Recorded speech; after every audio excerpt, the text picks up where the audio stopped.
بسم اللہ الرحمن الرحیم۔ السلام علیکم ناظرین، کہتے ہیں کہ ایک دن ایک چور کو راستے میں ایک بٹوا ملا جس میں بہت سے پیسے تھے۔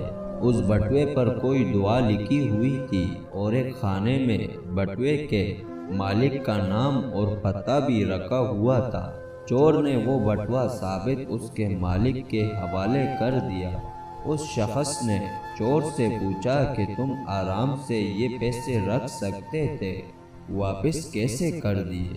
چور نے جواب دیا، آپ نے بٹوے میں جو دعا لکھوائی ہے اس عقیدے پر لکھوائی ہوگی کہ اگر یہ کھو جائے تو اس دعا کی برکت سے آپ کو واپس مل جائے۔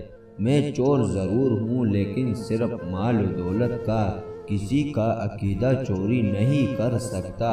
اگر میں آپ کا بٹوا واپس نہ کرتا اور آپ کا اعتقاد اس دعا پر کمزور پڑ جاتا تو تب میں آپ کے ایمان کا چور ہوتا، اور یہ مال و دولت کی چوری سے 1000 گنا بڑا گناہ ہے۔